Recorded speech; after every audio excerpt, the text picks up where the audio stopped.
Good morning, everybody, and welcome to our weekly virtual plant clinic. My name is Colby Pitts. I am the Florida Friendly Landscaping Program Coordinator for Hernando County. I'm here with Master Gardener Volunteer Bernie. Um, Bernie, how you doing today? Well, I'm doing pretty good. It's gotten a little warmer and I'm not so cold, so I'm Oh man, feeling better. it's beautiful outside right now. I've been enjoying it, not shivering walking in my car in the morning. Uh, the anything when it gets down below like 50, I'm a Florida boy. This is it's a bit too cold for my blood. Dr. Lester, once again, couldn't be with us today, but I think he'll be back next week. So in the meantime, um, if you have any questions, please make sure to put them in the comments. Bernie and I will do our best to answer them. And that goes if you're watching this recorded, you didn't get to catch us live. The comments are monitored, so if you have a question that comes up during this, just leave a comment, and someone will do their best to get back to you with it with an answer. Veronica, good morning. Thanks for being here. Um, so, Bernie, something I wanted to talk about, something that might not be on the forefront of everybody's mind right now, is the fertilizer ordinance, and why we have a fertilizer ordinance. So, currently, as of today, we are in the middle of our winter fertilizer blackout date. That period goes from December 15th to March 15th. So, a cold weather fertilizer restriction for nitrogen and phosphorus on your turf landscape. So, Bernie, why might it not be a good idea anyway, Well, regardless of the rules? the thing about it is when the plants are dormant, especially grass, if you put fertilizer on, they don't absorb any of it. And of course, the big thing in fertilizer is nitrogen, and nitrogen leaches like mad. That's one that really disappears in a hurry. So, uh, if you fertilize and out of season, uh, the nitrogen ends up going pretty much straight to the water system and grows more algae and grows more mosses and bad things. And you get algae blooms in the water, damages wildlife. So uh, you really need the lawn to be in a position to accept the nutrients before you fertilize. So uh, during the absolute downtime, uh, you can't fertilize, and that's what the ordinance says is that one, you can't fertilize in the winter, and obviously if the plants aren't going to do it, it's kind of silly to fertilize in the winter because all you're doing is pouring money into the ground with no benefit. And then second, and people don't necessarily think about this as much, is that in the summer, in the rainy season, uh, that fertilizer tends to leach at an extremely fast rate. Some of the things are held if you're up north and you have uh, loamy type soil like they have up north, a lot of those nutrients don't move. But here, where we have pretty much nothing but sand, all those nutrients tend to move around. So we don't want you fertilizing at a time when a tremendous amount of that fertilizer is going to end, or it's going to just end up in the water again because it's leached out with the summer rain. So during the rainy season, during the winter season, uh, pretty much not able to fertilize. And the university is doing a tremendous amount of research to determine when the actual optimum times are for fertilizing. And they've done some neat things. They build a big patch of grass on a platform, and they fertilize, and then they collect all the runoff, and they see how much uh, of everything that they put on stayed there. And by measuring how much is in the runoff versus how much you put on, you know what the plants did. So uh, they're getting some really good numbers, and I expect that by the time this is over, there'll be statewide laws limiting uh, when you can fertilize statewide, which, right now it's kind of a hodgepodge set of ordinances throughout the state. But just remember, when it's raining, you really shouldn't fertilize whether Mhm. you're allowed to or not. And in the winter, when it's not growing, you really shouldn't fertilize whether you're allowed to or not. That's, common sense in both cases. Yeah, and Veronica actually asked a very good question here. She's in Hillsborough County. Hillsborough County is going to have a completely different fertilizer ordinance. This is just Hernando County. This only applies to Hernando County, and but that doesn't mean that this information that we're disseminating isn't useful, right? So sure, the rules may not apply the same, but it is important. Like, we have these rules for a reason, and the reasoning for our ordinance is basically we're trying to reduce the amount of the nitrogen load that's in these different bodies of water, and that's how this is tested for. That's how you know that there's too much nitrogen, is that the county, state agencies, like the water management districts, they're testing all these bodies of water for their nitrogen levels. And I'm not sure about other districts, but I know through SwiftMud, you can go on their website and check you can check those water readings.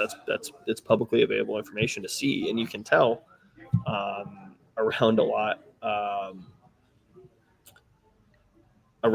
of different developments, places with a lot of turf grass. You're going to see higher nitrogen levels, and that's kind of the case just about everywhere, regardless of the ordinances and such. Veronica says, by the way, I am Alessandra, so my apologies, Alessandra. And she says, "Hello, Bernie." Why, hello, Alessandria. Uh, if you think about this ordinance and what is the best way to do things and follow the ordinance, actually the thing that is the best for the plants follows the ordinance very well. Mm-hmm. And that is, use the slow release nitrogen fertilizer on your lawn. Do it in the spring, in that little period when you're allowed to fertilize. Use granular fertilizer and apply. 50% of the nitrogen should be slow release. And good lawn fertilizers, granular fertilizers, are made that way now. And that gives the plant nitrogen for several months to carry it through. People like the idea of having the little man come out and charge them a bunch of money because they love spending money, and spray nitrogen every month, and the little truck comes by and your lawn gets into the summer and it's starting to look a little yellowish, not quite as green as it was, and you spray some nitrogen on it, and boom, it just goes wild and it turns green and it grows, and you got to mow it twice as often, and it costs you twice as much to have it fertilized every 90 days or every 60 days or every week or every month, as often as they can possibly sell you on getting it fertilized.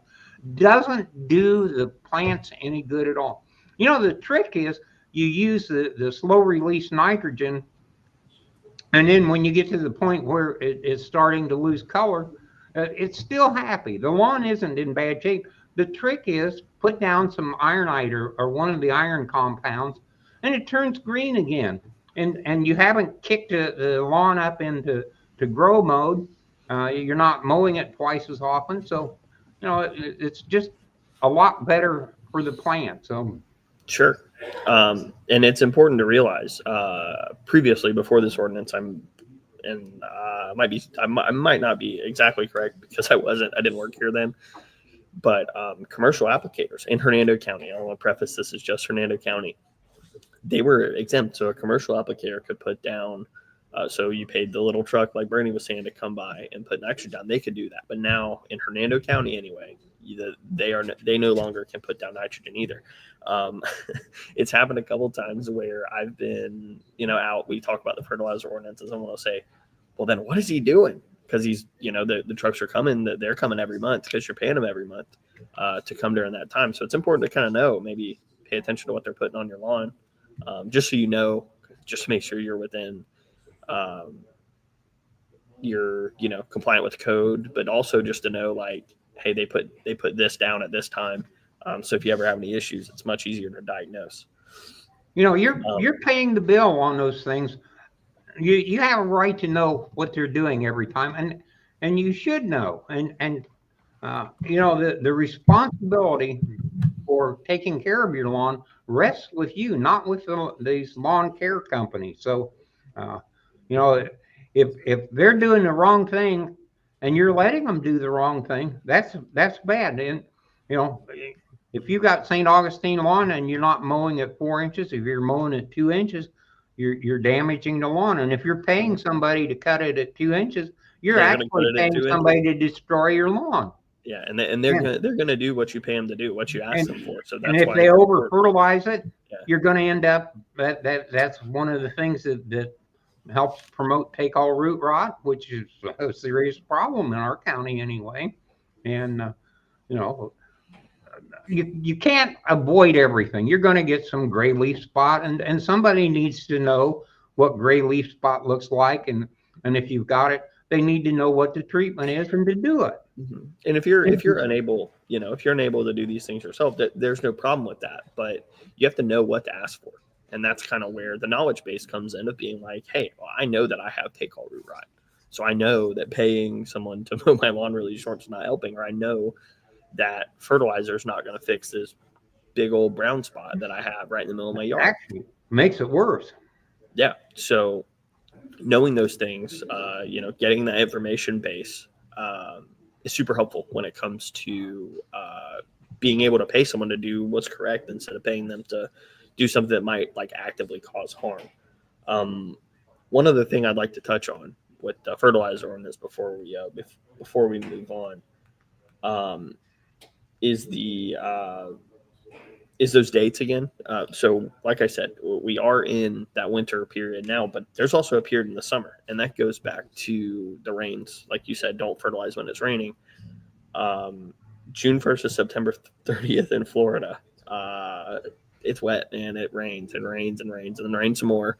And then when you think it's done raining, it's going to rain tomorrow too. So that's just why we have it. And like you said, the slow release nitrogen, that's actually that poster I put up is kind of just the things that were changed.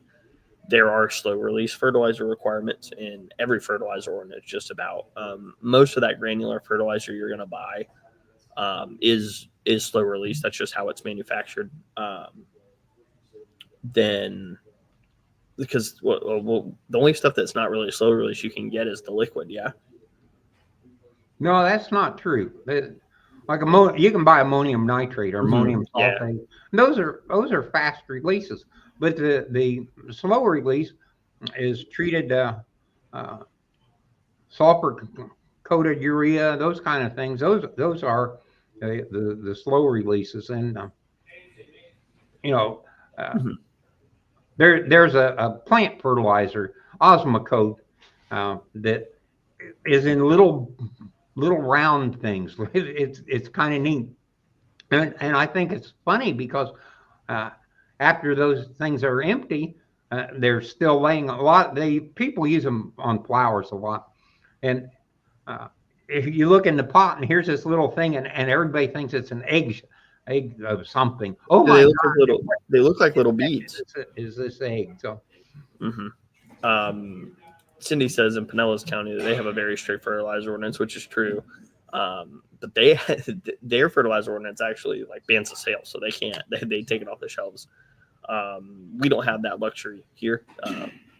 Luxury to some people, I suppose, but other people may feel differently, and it's not banned for sale. You can still go and buy it. I personally, it's actually my plan for this afternoon is to update all the signs in these retailers. The retailers have to display those signs. So that poster I showed gets printed out and taken to all the retailers in unincorporated Hernando County and left there that it has to be posted. So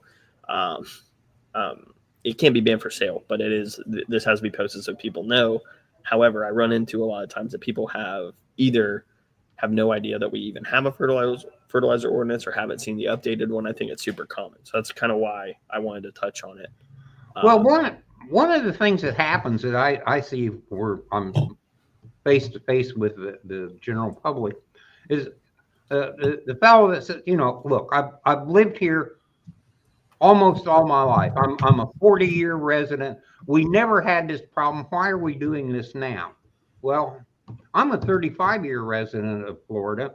When I moved here, we had 9 million people, and I think it's 26 million now, some ridiculous increase in population. So when you have 3 or 4 times the population in just a short period of time, all these things that weren't a problem before become a major problem.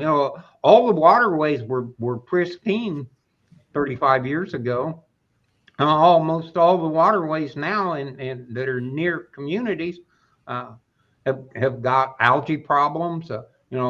We went through and cleared all the algae out of the Wiki Watchy because it got so bad. Those things are not good for anybody.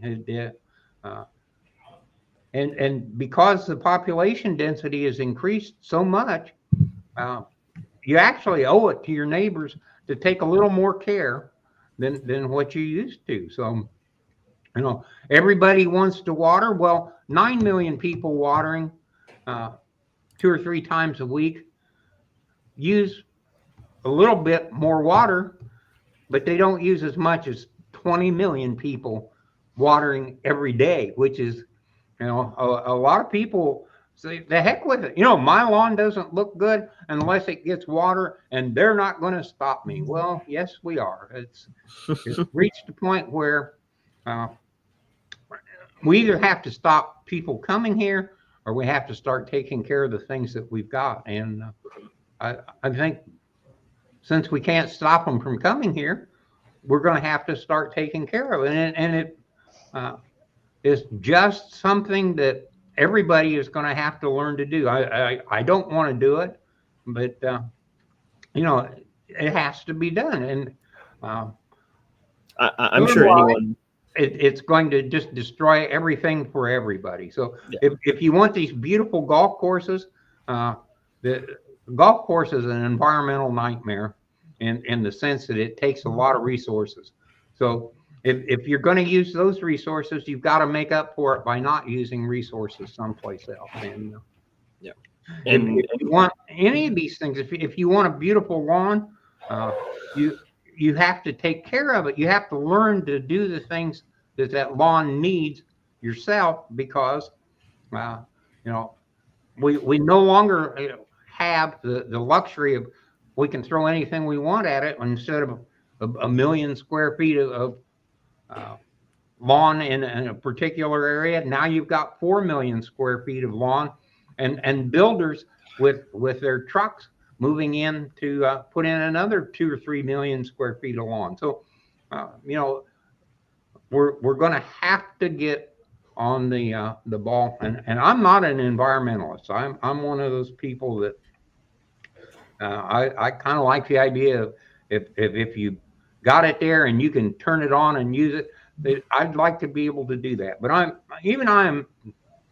after being a bad guy for so many years, I've come to the realization there's some things that just have to be. And I'm willing to do my part, and hopefully everybody else will. And I'm sorry about being on a soapbox. It's just It's okay. Get on tangents. Is that not what the plant clinic is? It's just a soapbox for us to get up here and just yap about whatever we feel strongly about.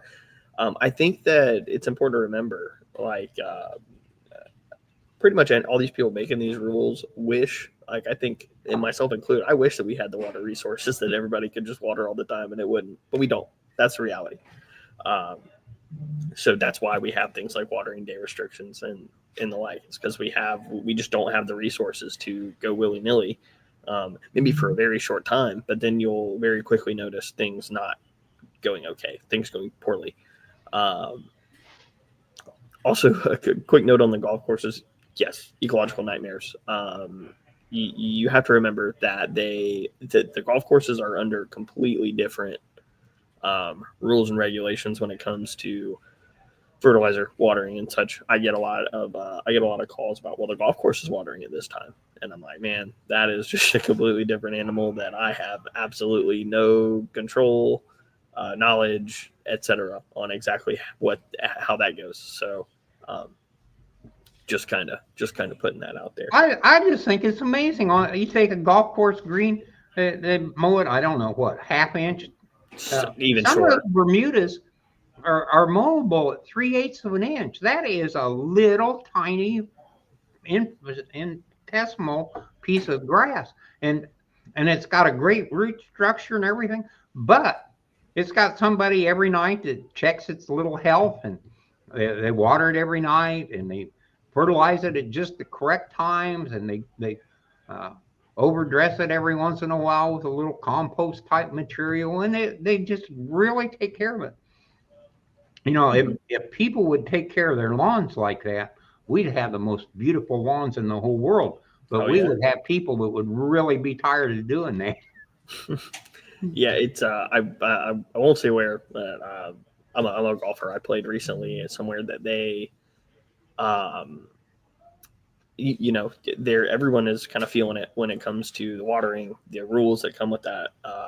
And I saw a place that completely just kind of almost they let the fairways go, not mowing them, keeping them too high, but then they focused all their attention on keeping the greens green and nice. And I just thought it was really interesting. It's like, well, that's a good allocation of your resources, because who cares if the fairway's brown, the green's green, right? But that's here nor there.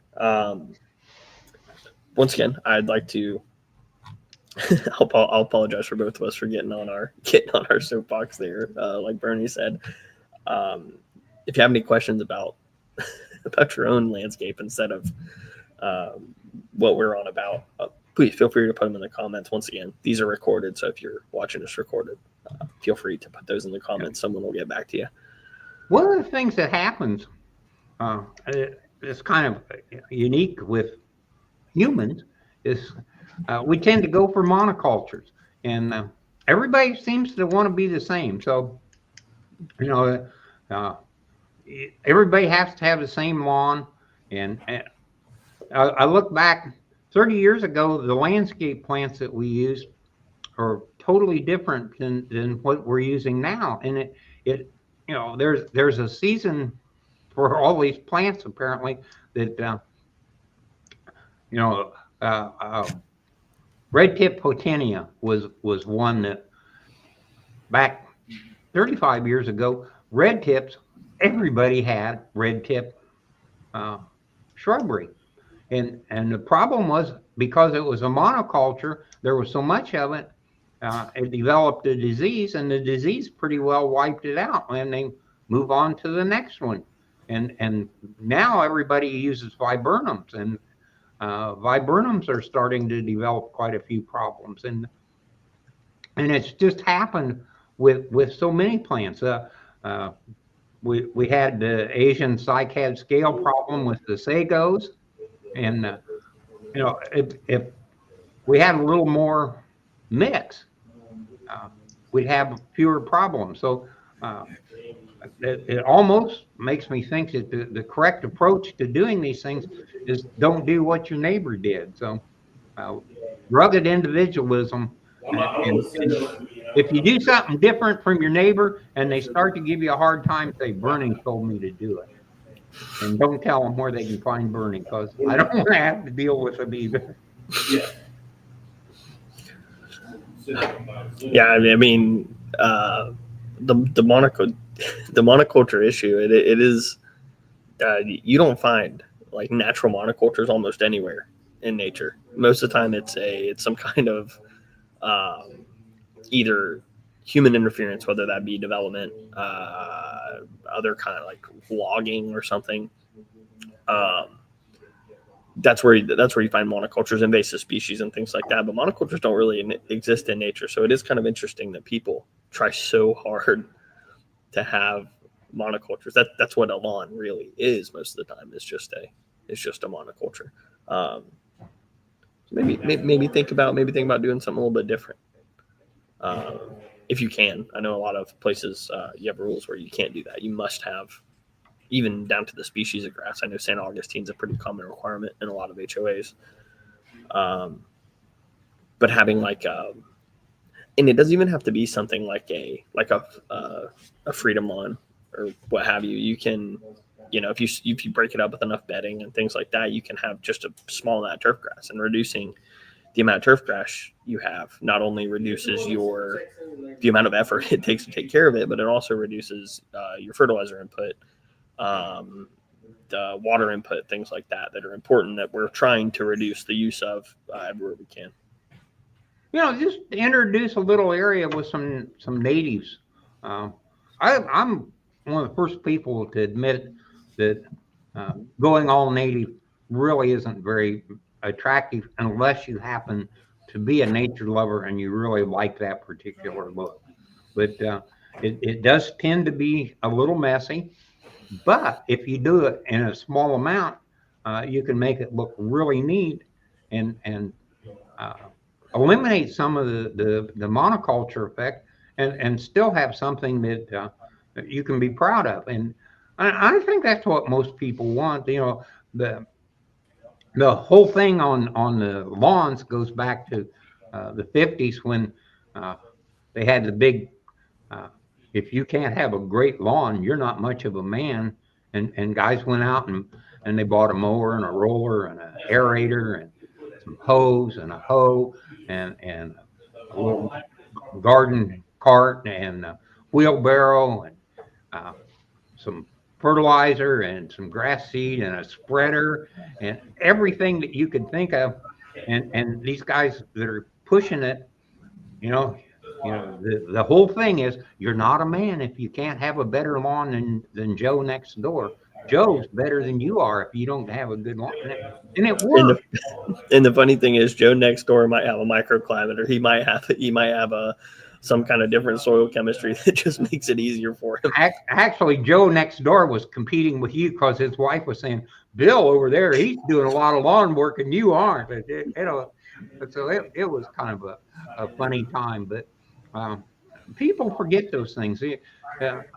I had a lady in this morning and she's in her 70s, and she remembers the time when she was a kid, the clovers and the dandelions and things and the lawn. She said, but we had some grass. I said, yeah, but it wasn't a monoculture grass. It was whatever happened to grow there. So that's kind of neat. I remember blowing the little things off the dandelion. So, and I'm sure a lot of our viewers do, but there's a lot of people that have never seen that kind of lawn. The old 1940s American lawn disappeared in the 50s, and if you weren't there, you don't know about it. So, most of my life, I lived in a place where it's like, well, you get whatever comes in from the pasture. Yeah. So I had pasture grass, and it was kind of whatever. You mow it every couple of weeks, but I also lived in the sticks, so it was. I mean, even for me moving from, I moved from Webster to Orlando for college, and there's no lawns where I live, absolutely none. I lived in an apartment, and then moving here, and then back to Webster, and then here, and here is even so much different. Do a little soil test on a lawn and find out if you've got an oak tree. Oak leaves have been falling tannic acid, and the oak leaves kind of over a long period of time tends to.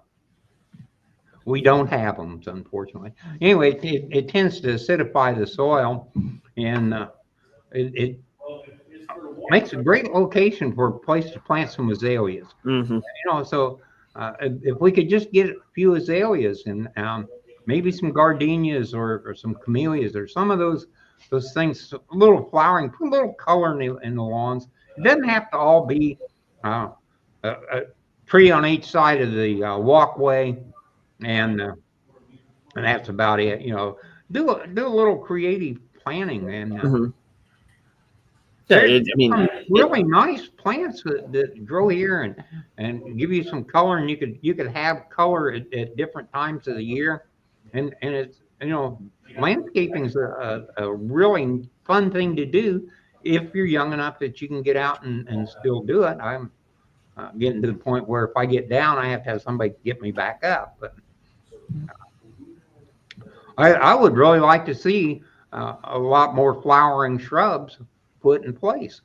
Little dwarf azaleas they've got now are just a gorgeous plant. Unfortunately, they still are not real happy in the high pH areas. But if you got some low pH areas or some pine trees, a little clump of pine trees and some little baby azaleas in the area, makes it look kind of neat. So yeah, you talked about the going all native. It might not be the most aesthetically pleasing thing. I got into it with not got into it, but we had a discussion where I was wrong about what we're talking about landscape and plants and what we're going to do at the front of the house. I wanted to just put muley grass out front in the garden in the bed. When she was like, well, first I had to show her exactly what that was, and after we've seen muley grass live in Florida. After I showed her, she's like, really? I was like, I like it. I think it looks nice.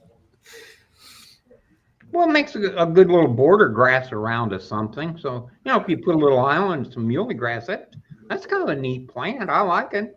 I agree with you. I love muley grass. I think it's one of my favorites. But I was talking like up against the house in the flower bed. No. Yeah, I figured most people are going to be more aligned with what she was thinking. In my head, it was like low effort, no water. I hate to say it, but women are aesthetically a little smarter than we are usually.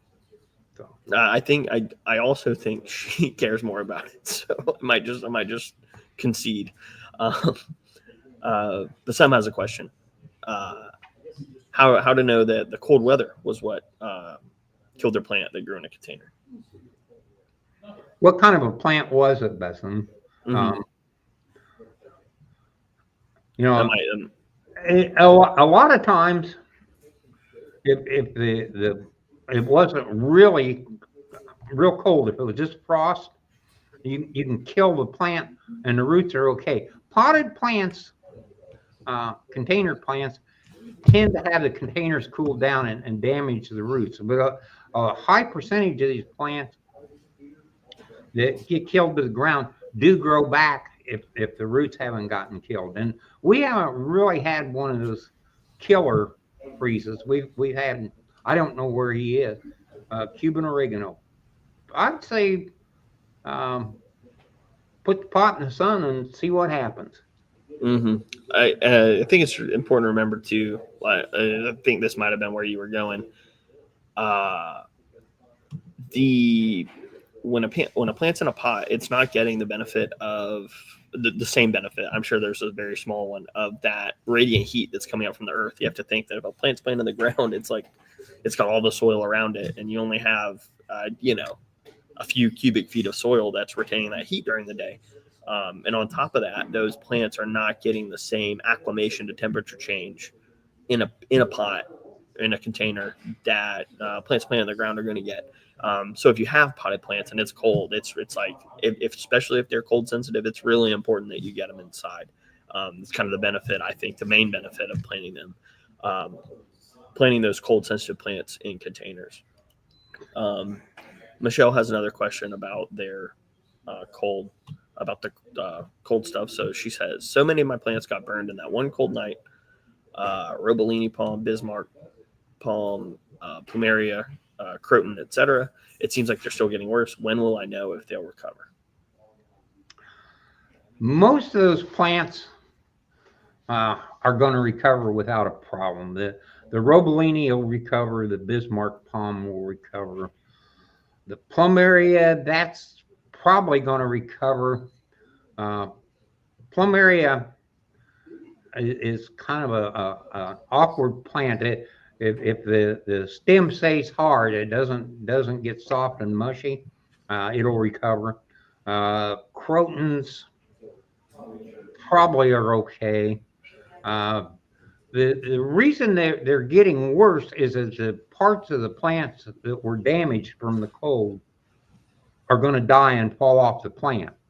But the basic plant is going to reproduce those parts and go on. So when will you know if they'll recover? You won't know until April or May.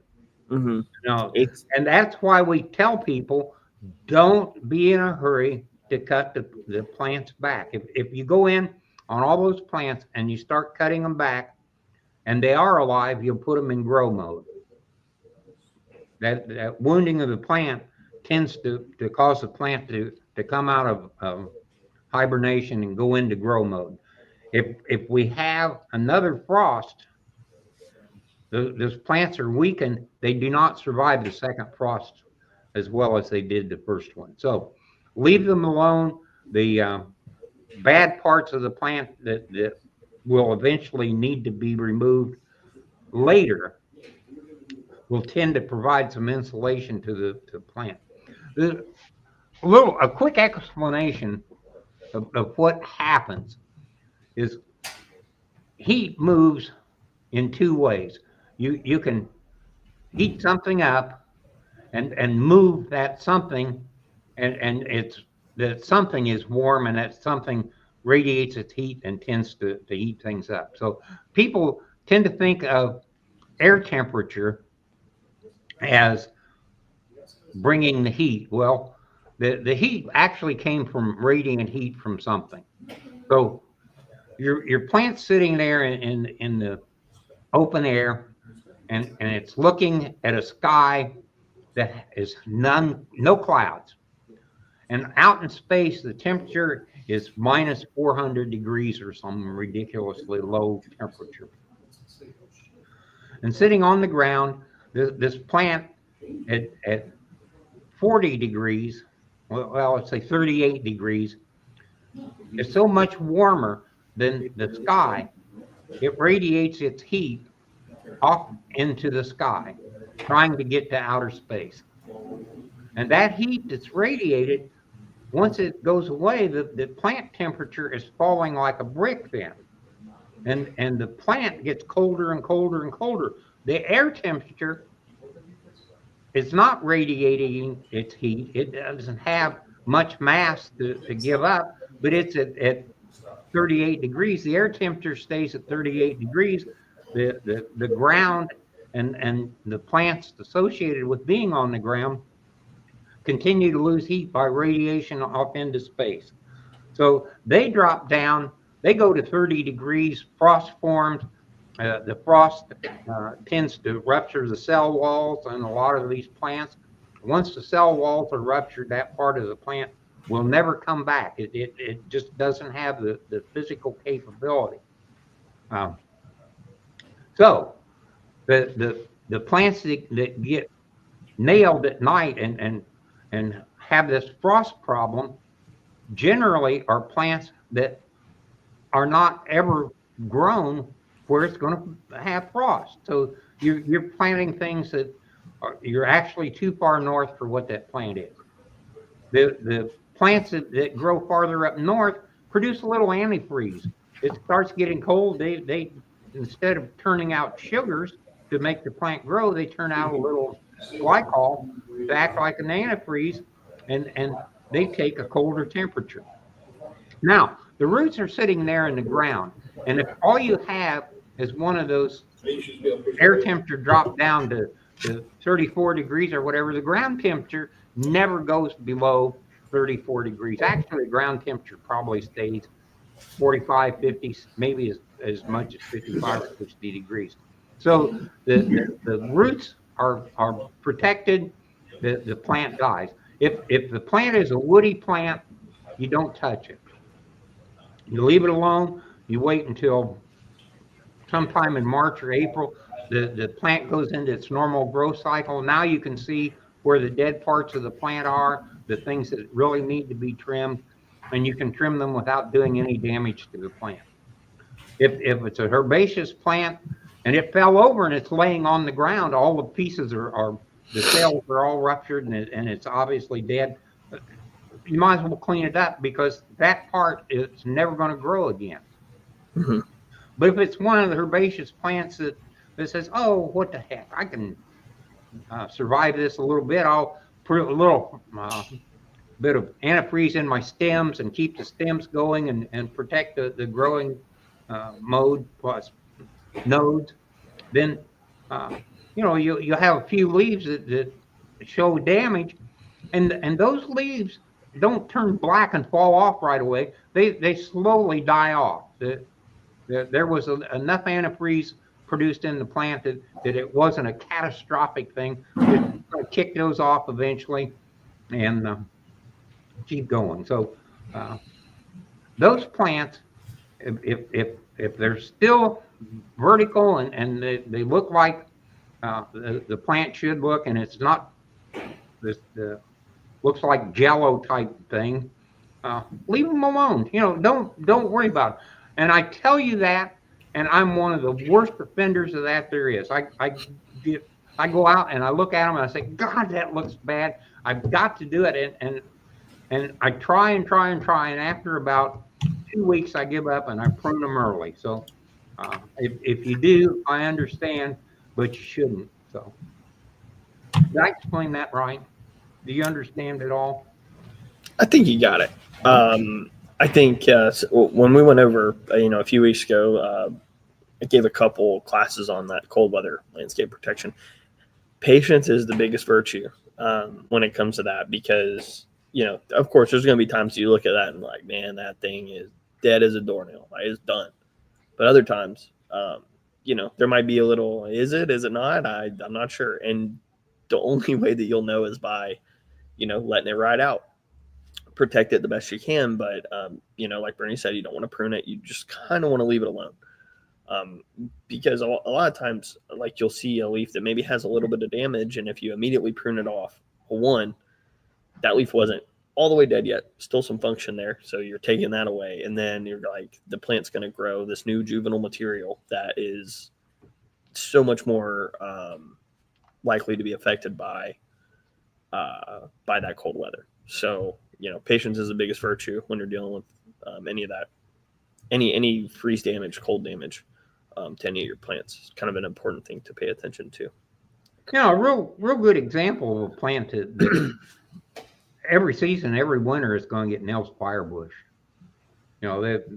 They get hit, and you cut it back to the ground, and once it starts growing, it takes it about 2 months, and it's a big full bush again. You can almost see them grow. So, but the thing to remember is, if it did it this year, it's probably going to do it next year, and it's going to do it the year after that. And if those things really bother you, those are not good plants to be using. And I went through and I had a lot of plants that were a problem. I dug them up and I put them in pots, and I put them in the garage when we were going to have frosts or freezes. And then I got to thinking about it. Why am I doing this? I don't really care about those plants as much as I thought I did. The fact that I'm moving them in and out, and some of them took some pretty good sized pots. That meant that I had to get a cart and wheel them around on a cart. So if you lose plants, it's a good time to think about, is this really what I want in this particular location? And if I put it in a pot, do I really feel strongly enough about this plant that I'm willing to move it around and do what it needs?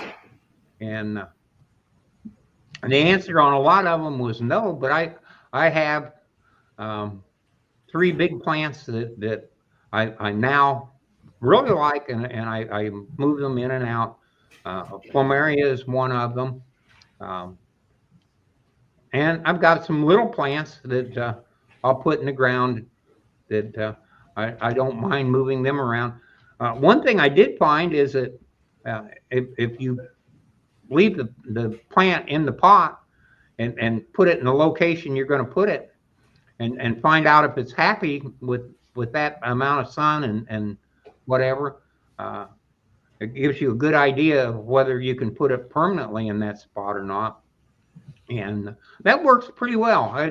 I have found some plants that maybe I've had to move them to a different location in the yard to make them happy. So it's easier to, if they're still in the pot, than it is to dig them up. But if you plant one of your plants and it does not doing well, there's absolutely nothing to stop you from digging it up and put it someplace else and see if it'll do better.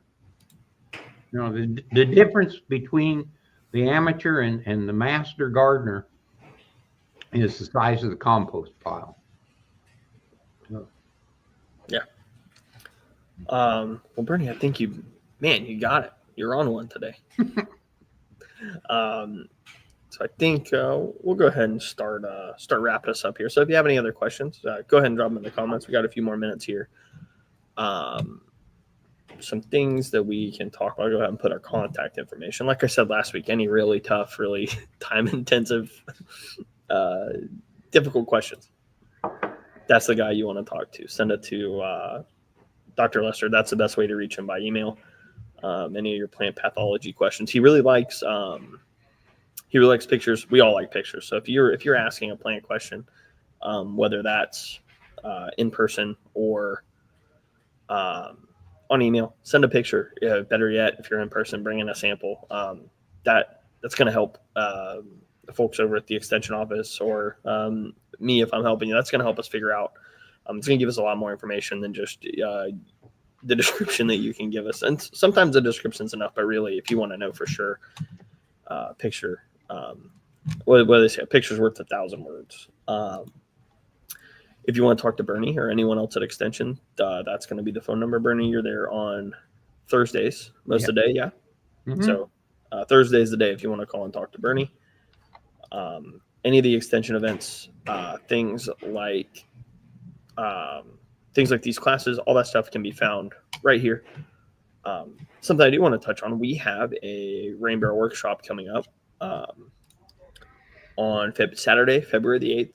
If you are someone who has trouble getting to our weekday morning events, which is normally when they are, this is a really good opportunity to get yourself a rain barrel and a compost bin. And that class is taking place at the Master Gardener Nursery. Like I said, Saturday, February 8th.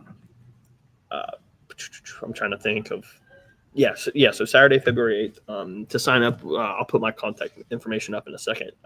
You're going to want to get with me about that. I actually got a couple sign-up emails just while we were sitting here. So it's going to be exciting. I think, like I said, a really great opportunity to get a rain barrel or compost bin if you can't make it to those weekday classes. The Master Gardener Nursery is open Wednesdays and Saturdays from it's 9 to 12, right, Bernie? Mm-hmm.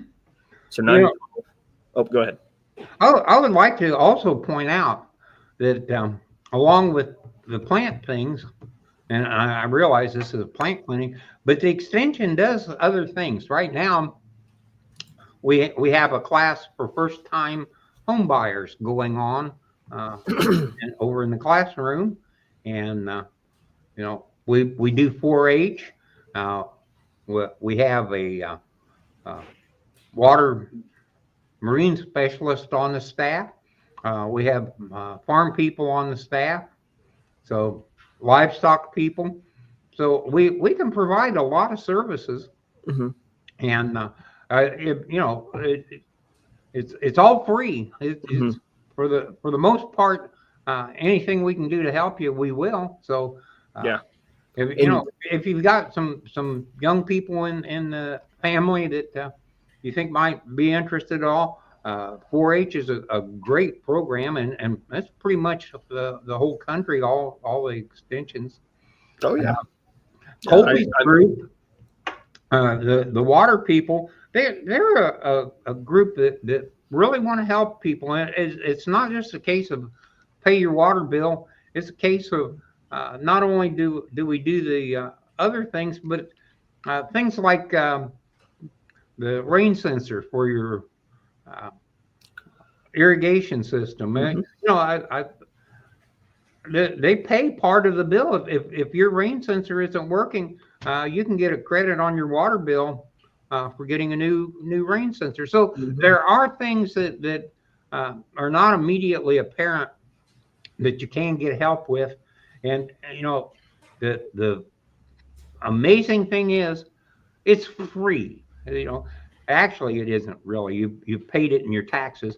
You've Mhm. already paid for the service. If you don't use it, it's your fault. So, Yeah, dude, man, the extension has such a wide reach of different things that they do. Pretty much anything at the house really is just about how it goes. I mean, you guys have you guys do like financial classes and everything else there too, right? Something, things of that nature, yeah, um, all offered through extension. So it's a really great resource if you haven't checked with some our some extension here in Hernando extension County. some extension offices do home ec. We don't do home ec here, but it's it depends on where you are. So they contact your local extension, find out what they can do for you, what they can't do for you, and then when they have an opportunity to help you and you need it and you can use it, by all means contact them.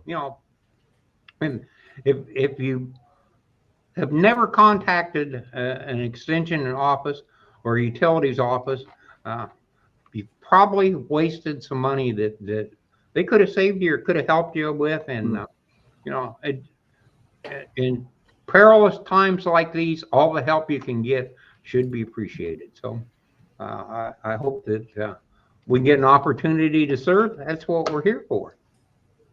Yep. With that, you can go back to your shutting it down. Let me go through our comments here real quick. Bassem asks, is there any update on the citrus screening? I imagine he's asking about the research. Um, they actually have some plants that appear to be resistant enough to produce. Um, there, this is a long-term thing in that uh, the plants have to be grown up through the time that they're producing to tell what's going on. So Mm-hmm. um, basically, with the research they're doing now, they're 2 years into what will be a 4 or 5 year program. So yes, there it looks like it's really good. Uh, the the sad part about it is it's probably going to be 2 or 3 years before anything gets released to be in the market. Mm-hmm. You know, the citrus in Florida is in terrible shape right now. The citrus acreage is half what it was at its peak. 30 years, the acreage has gone to half, and And it's not going up. the production is less than 10%. That acreage that disappeared, for the most part, is now producing to people. So, Mm-hmm. Yep. Oh, very Alessandra says, I have good news on citrus screening. You'll hear that a lot. UFIFIS from Gainesville has provided Tamarixia bugs, which they are parasiting the citrus screening bugs. So good in my garden. So far, good in my garden. Well, that's interesting. I haven't heard anything about that. I'll have to do some reading. And then Anne also says that they think they may have some answers. And she saw an article about it. Yeah, well, that's the thing about those, especially research universities. It's like a constant. Like there's people that's their job is to go and try to figure this stuff out, and they're doing it just about 365 days a year. Somebody's doing something to solve those types of issues. Going through our comments here, Nancy asks, "What time is the class?" The compost bin portion, which comes first, starts at 10, and it normally lasts. It normally lasts till around 12, maybe more, maybe less. Most of the time, less. So, if you're interested in that, like I said, I'll get to the rest of the that stuff. And Alessandra said she's been releasing these for the past 3 years, which is. Like I said, I haven't heard. Have you heard much about those Tamarixia bugs? no, Yes. the psyllids are going to be tough to eliminate. And the scary thing is that the psyllids are actually in the rest of the areas that are citrus producers in the U.S. So if the bacteria goes to Texas or California, it's all in place to be a disaster. So that is a wonderful thing. If they can get rid of the psyllids and stop the reproduction, that would be a big help.